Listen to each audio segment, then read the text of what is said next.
2일 후에 다른 천사가 하늘에서 내려오는 것을 보니 큰 권세를 가졌는데 그의 영광으로 땅이 환하여 지더라. 2일 후에 다른 천사가 하늘에서 내려왔다고 그러는데 여기서 말하는 이 일은 앞에서 우리가 살펴본 7 대접의 재앙입니다. 이 18장 말씀은 한 문장으로 요약하면 큰 성 바벨론의 최후입니다. 그 천사는 큰 권세를 가졌는데 그의 영광으로 땅이 환하여 지더라 이렇게 말합니다. 요한계시록에는 천사가 많이 나오잖아요. 천사, 스랍이라고 하는 천사, 찬송과 영광을 돌리는 천사가 있고 또 케룹이라고 했잖아요. 그런 천군 천사만 말하는 게 아니라 이 천사는 하나님의 사자입니다. 하나님의 일을 수행하는 주님의 사자를 뜻하기도 합니다. 그의 영광으로 땅이 환해졌다 그러잖아요. 이 바벨론 포로기에 어둡던 시기에 하늘의 별처럼 빛나는 인생이 있었습니다. 그가 누굽니까?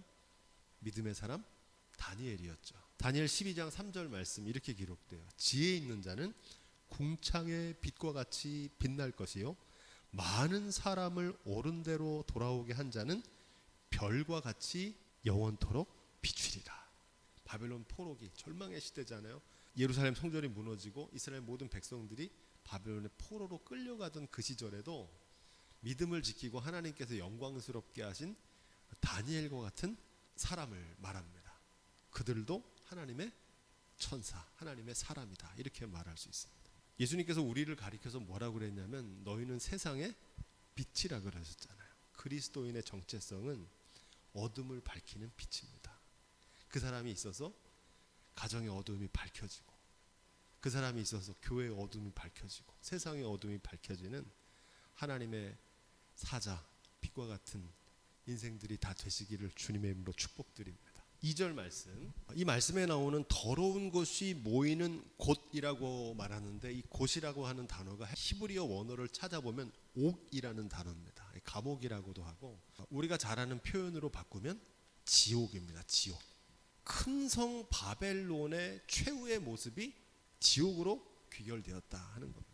하나님께까지 다다르려고 하는 오만, 한계를 모르는 인간의 탐욕을 큰 성 바벨론이라고 배웠습니다. 이 큰 성 바벨론의 최후는 뭐냐? 지옥이라는 겁니다.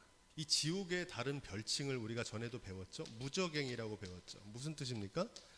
끝이 없는 구멍이란 뜻이잖아요. 이게 지옥이거든요. 채워도 채울 수 없는 구멍이란 뜻입니다. 큰 바벨론으로 대표되는 인간의 오만과 욕심은 채워도 채울 수가 없습니다. 만족이 없어요. 쉼이 없어요. 그래서 지옥을 맛보게 된다는 겁니다. 우리가 천국 얘기할 때도 죽음 이후에 가는 천국도 있지만 어떤 천국도 있다고 배웠습니까? 삶에서 경험하는 천국도 있다고 그랬잖아요. 마찬가지로 지옥도 우리가 죽음 이후에 가는 지옥만 있는 게 아니라 경험하는 지옥도 있어요. 지옥 같은 삶을 사는 겁니다. 인간의 오만과 이 욕심의 결과가 뭐냐? 그게 지옥 같은 삶이라는 거예요. 왜 지옥입니까? 천국은 만족이 있고 기쁨이 있고 감사가 있잖아요. 근데 지옥은 만족이 없어요. 불평과 불만이 넘쳐나고 끊임없이 내 것을 얻으려고 하는 다툼과 갈등이 벌어지기 때문에 그곳이 지옥이라는 겁니다. 3절 말씀, 바벨론이 완전히 무너지고 무너진 원인이 무엇이냐? 음행의 진노의 포도주 때문에 그렇다 이렇게 말합니다. 여기서 말하는 이 음행은 단순히 윤리적이고 도덕적인 음행을 말하는 게 아니라 하나님과의 관계에서 우상 숭배를 뜻합니다. 우리가 구약 성경에서 배운 것처럼 우상 숭배는 뭐가 우상 숭배입니까? 하나님 아닌 것을 하나님처럼 사랑하는 것. 하나님보다 더 사랑하는 것. 대상이 무엇이든 그게 우상 숭배라고 배웠잖아요. 그 음행의 진노의 포도주를 인하여 만국이 무너졌으며 또 땅의 왕들이 그로 더불어 음행했으며 땅의 상고들도 그 사치의 세력을 인하여 치부하였다 이렇게 말합니다. 큰 성 바벨론만 그렇게 한 게 아니라 그 뒤를 따라서 누가 왔다는 겁니까? 땅의 왕들. 세 번째로 누가 따라왔다는 겁니까? 상고. 이 상고는 요즘으로 말하면 재벌, 상인, 이런 사람들도 다 이 큰 성 바벨론의 뒤를 쫓아서 인간의 오만과 탐욕을 쫓아 사는 음행의 길, 우상 숭배의 길을 걸었다는 겁니다. 이 음행, 곧 우상 숭배의 대표적인 모습이 뭔지 오늘 말씀에 나오는데 뭐라고 얘기합니까? 치부하였도다 이렇게 말합니다. 치부했다는 겁니다. 치부한다는 말은 부를 추구하다는 뜻입니다. 부자 되기를 소망했다는 겁니다. 이게 우상 숭배입니다. 우상 숭배하면은 저기 대관령 산신에게만 절하고 금불상 절하는 거라고 생각하는데 성경이 말하는 우상 숭배는 그런 게 아니에요. 하나님도 섬기고 물질도 섬기는 거예요. 하나님도 사랑하고 물질은 더 사랑하는 거예요. 이게 우상 숭배입니다. 그걸 뭐라고 얘기합니까? 그게 음행이고 치부하는 게 그런 것이다. 예수님께서 하신 말씀대로 하나님과 재물을 겸하여 섬길 수 없습니다.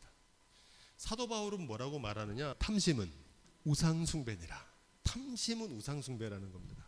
우리가 여기서 기억해야 될 게 뭐냐면 이따도 배우겠지만 이게 중요한 개념이에요. 필요를 구하는 거하고 욕심을 구하는 게 다릅니다. 욕심을 구하는 게 이게 탐욕이라고도 하고 다른 말로 탐심이라고도 하거든요. 다 같은 뜻입니다. 이 차이는 뭡니까?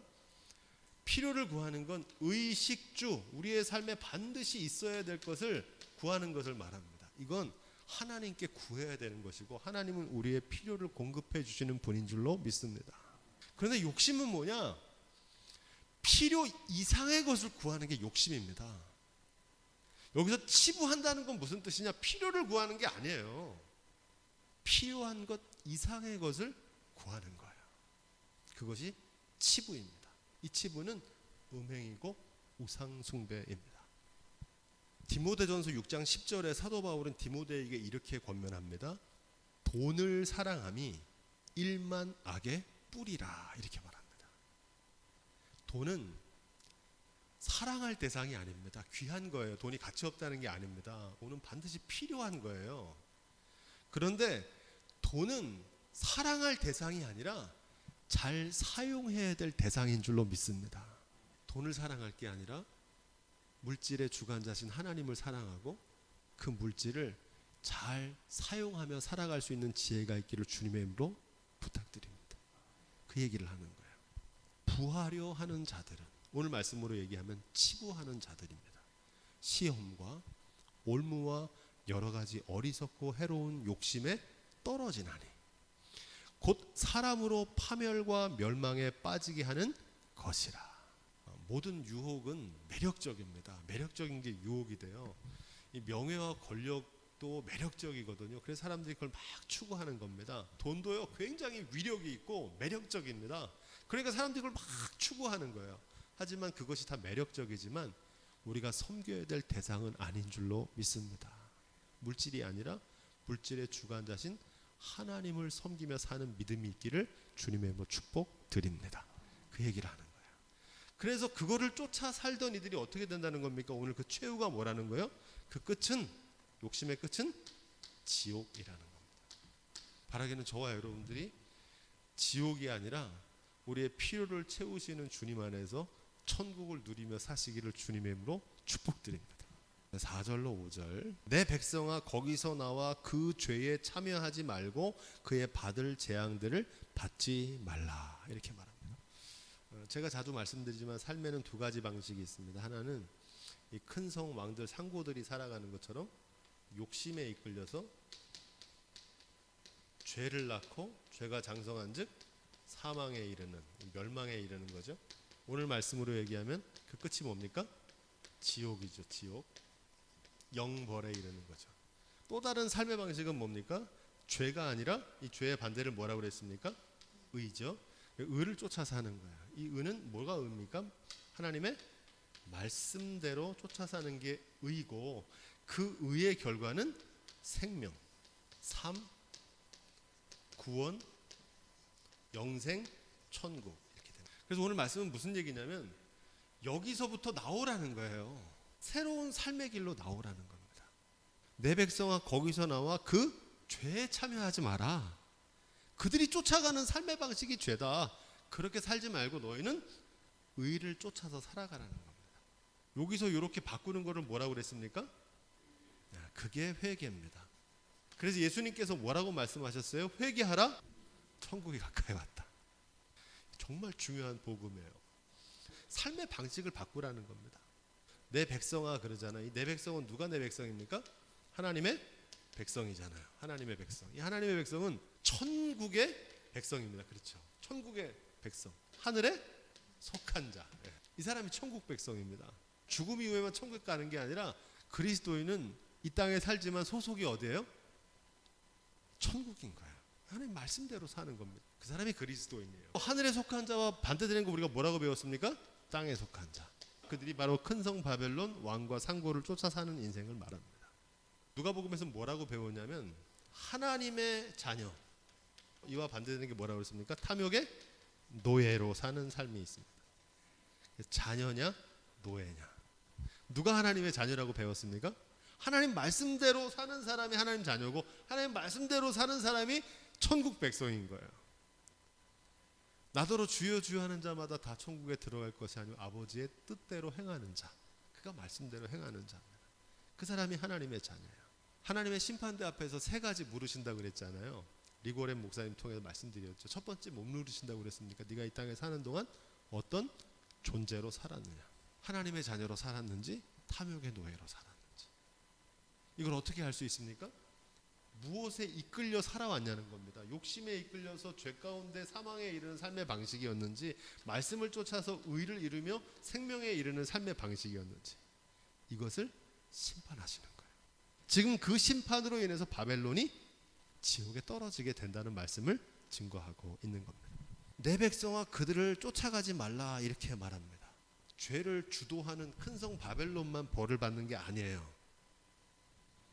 죄에 동조하는 자들도 동일한 형벌을 받는다는 겁니다. 이게 중요해요.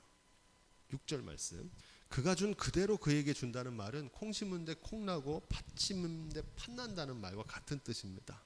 그가 행한 그대로 하나님 갚아주시겠다는 거예요.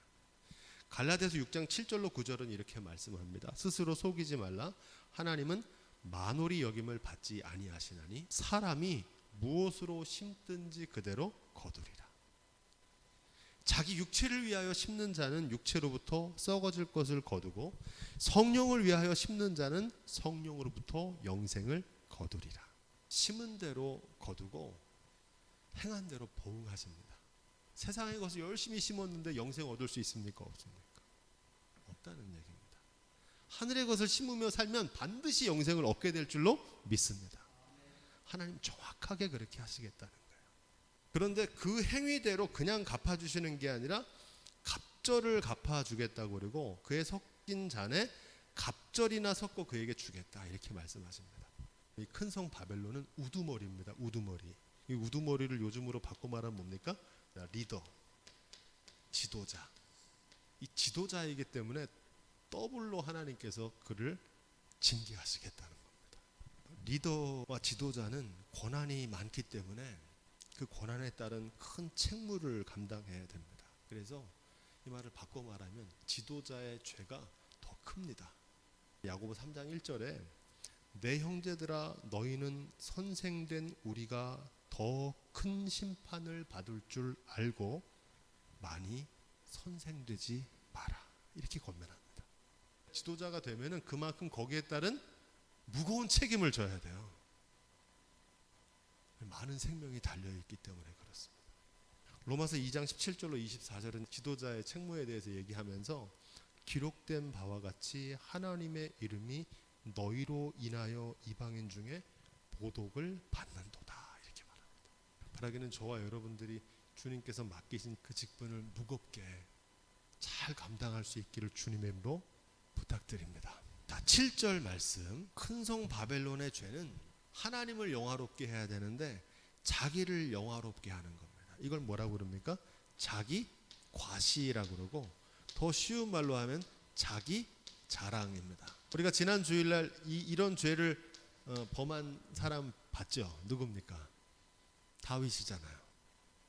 하나님께서 이기게 하시고 하나님께서 승리 주시고 하나님께서 그에게 성공을 주셨는데 다윗이 자기 영화, 자기 과시, 자기 자랑에 수단으로 백성들을 계수했다가 하나님 앞에서 꾸지람을 듣는 장면을 우리가 배웠잖아요.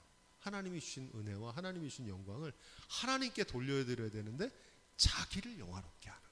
로마서 1장 21절로 23절은 이렇게 말합니다. 하나님을 알되 하나님으로 영화롭게도 아니하며 감사치도 아니하고 오히려 그 생각이 허망하여져서 미련한 마음이 어두워졌나니 스스로 지혜 있다 하나 우준하게 되어 썩어지지 아니하는 하나님 영광을 썩어질 사람과 금수와 버러지 형상의 우상으로 바꾸었느니라. 이 말씀에서 가장 중요한 것은 뭐냐면 처음 나오는 구절입니다. 하나님을 알되. 하나님 모르는 사람이 그러는 게 아니라 하나님을 아는 사람이 그러는 거예요. 이게 하나님의 은혜라고 그러면서 자기에게 영광을 돌리는 거예요. 이런 사람 굉장히 많아요. 하나님이 주셨다고 고백하면서 하나님의 은혜라고 그러면서 그래도 자기가 잘해서 그랬다고 생각하는 거예요. 자기를 영화롭게 하는 거예요. 이게 큰 성 바벨론의 전철을 밟는 길입니다. 큰 성 바벨론이 저지른 사치라고 나오는데 이 사치는 신앙생활의 본질은 내면을 아름답게 가꾸는 거잖아요. 그런데 겉만 번지르하게 꾸미는 외식. 그래서 예수님께서도 마태복음에서 외식하지 않도록 조심하라 그러시잖아요. 그 이유는 왜 그러냐면은 신앙생활 하다 보면 자꾸 외식하게 되거든요. 사람에게 자꾸 보이려고 한단 말이에요. 구제하는 것도 그렇고 뭐 하는 것도 하나님 보시기에 어떻게 해야 되는지 생각해야 되는데 기도하는 거나 헌신하는 거나 봉사하는 거를 자꾸 사람에게 보이려고 그러는 거예요. 이걸 뭐라고 그러냐? 이걸 사치라고 그러고 이걸 외식이라고 그럽니다. 이 외식하는 신앙생활의 문제는 뭡니까? 아무 유익이 없어요. 하나님 앞에서. 사람한테는 인정을 받아요. 야, 저분 참 믿음 좋다. 그런데 하나님 앞에는 아무 상급이 없어요. 그거를 심판하시겠다는 겁니다. 자기 과시와 외식하는 삶은 그 결과가 뭐냐? 고난과 애통이라는 겁니다. 이와 반대로 자기 부인을 하고 겸손하면요, 은혜를 체험하게 됩니다. 은혜가 넘치고 은혜 안에 감사가 넘치고 감사로 기쁨이 넘치는 삶을 살게 되는 줄로 믿습니다. 그가 마음에 말하기를 나는 여황으로 앉은 자요 과부가 아니라 결단코 애통을 당하지 아니하리라 이렇게 말합니다. 이걸 한마디로 뭐라 그러냐? 교만입니다. 교만. 나는 절대 망하지 않을 거라는 겁니다. 나는 절대 패배하지 않을 거야. 하나님 앞에서 가장 무서운 죄는 교만입니다. 교만. 교만은 필패입니다. 반드시 넘어져요. 교만하는. 인간의 한계를 모르는 교만입니다. 내가 다 할 수 있고 내가 다 안다는 거예요. 죽을 수밖에 없는 존재라는 사실, 인간의 유한성을 모르고 사는 게 교만입니다. 하나님 앞에서 가장 큰 죄를 하나 꼽으라면 교만입니다. 성경이 제일 경계하는 건 교만한 것을 경계합니다. 이 교만의 가장 큰 문제는 이 교만한 자는요 절대 회개하지 않습니다. 교만한 사람의 특징이에요. 절대 자기 잘못을 인정하지 않아요.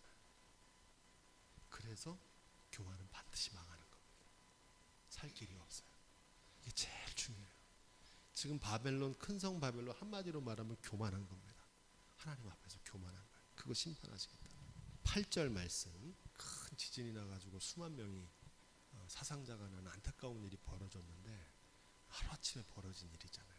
하루아침에 삶의 기반이 무너지는 거예요. 우리의 생명과 건강, 물질과 자녀도 영원하지 않고 한순간에 사라질 것들입니다. 다 소중해요. 하지만 그 소중한 것을 나에게 주신 하나님을 더 귀하고 소중하게 여길 수 있는 믿음이 있기를 주님으로 부탁을 드립니다. 이걸 사랑의 질서라 그러거든요. 내 자녀가 사랑스러우면 그 자녀를 주신 하나님을 더 사랑해야 되는 거예요. 내 물질이 귀하면 그 물질을 얻을 힘을 주신 하나님을 더 사랑해야 될 줄로 믿습니다. 그 사랑의 질서가 깨지는 게 우상숭배입니다. 생명과 건강과 물질과 자녀를 의지할 게 아니라 생명의 주관자, 건강의 주관자, 물질의 주관자, 자녀의 주관자 되신 하나님 의지하며 살기를 주님의 이름으로 부탁드립니다. 그럼에도 불구하고 죄를 짓는 이유는 이 죄에 대한 심판이 더디거나 오지 않을 거라고 무감각하기 때문에 그렇습니다. 하지만 끓는 냄비 속에 개구리가 서서히 물이 데워지다가 한순간에 죽음에 이르거든요. 그 순간을 뭐라고 그러냐면 티핑 포인트라 그래요.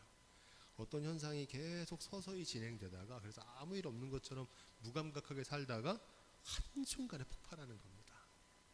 평상시에 우리가 쌓았던 죄를 지어도 물 먹듯이 해도 뭐 죄 짓고 살아도 뭐 아무 탈도 없고 다 잘 사는데 무슨 소리냐? 그런데 그게 한순간에 벌어지는 날이 옵니다. 요즘 아이들이 하는 말로 하면 한 번에 훅 간다는 겁니다. 그게. 죄의 결과는 한 번에 확 와요. 9절 말씀.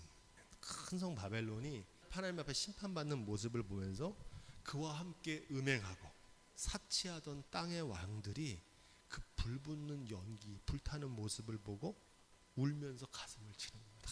어떻게 저럴 수 있을까? 해통하는 거죠. 대부분 사람들이 안타깝다 그러면서도 남 얘기니까 강 건너 불 보듯 하듯 생각하는데 이걸 타산지석의 교훈으로 삼아야 됩니다. 우리도 그런 날이 와요. 모양은 다르지만 세상에 믿던 모든 것이 무너지는 날이 옵니다. 절망적인 순간. 내가 믿었던, 내가 의지했던, 내가 열심히 심었던 모든 게 한순간에 무너지는 그날을 경험하게 됩니다. 죽음의 순간이고 하나님의 심판의 순간이에요. 비가 오고 창수가 나는 날. 그 모습을 볼 때 그들을 위해서 울 게 아니라 예수님 뭐라고 그러셨습니까? 너와 네 자녀들을 위해서 울라는 겁니다. 세상의 부요와 세상의 썩어질 영광, 이거 한순간에 사라질 것들이구나. 영원한 나라도 없고요, 영원한 인생도 없습니다. 그게 공평해요. 지금은 그들의 얘기지만 언젠가 우리의 이야기입니다. 이 바벨론의 최후는 심판의 본보기입니다. 누구에게 본보기입니까? 땅의 왕들, 그를 쫓아 살던 상고들에게 보라는 겁니다. 이 바벨론 끝이 어떻게 되는지. 너희도 회개치 않으면 저렇게 될 거라는 겁니다. 바라기는 저와 여러분들이 심판의 본보기가 아니라 축복의 본보기가 될 수 있기를 주님으로 축원드립니다. 축복의 본보기도 있어요. 말씀대로 준행하던 사람들은 비가 오고 창수가 나는 날에 반석 위에 지은 집처럼 서게 될 줄로 믿습니다.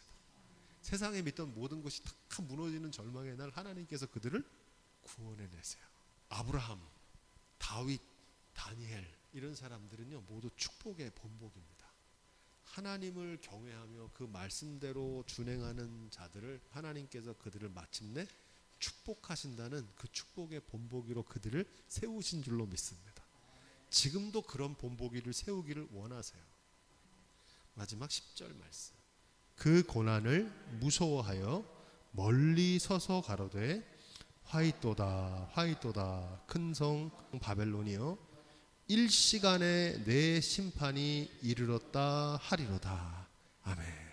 우리 인생도 우리가 살고 있는 이 세상도 언젠가 큰 성 바벨론처럼 일시간에 무너질 것입니다. 이걸 알고 사는 지혜를 성경은 가르쳐 주는 거예요. 시편 103편 15절 말씀. 인생은 그날이 풀과 같으며 그 영화가 들의 꽃과 같도다.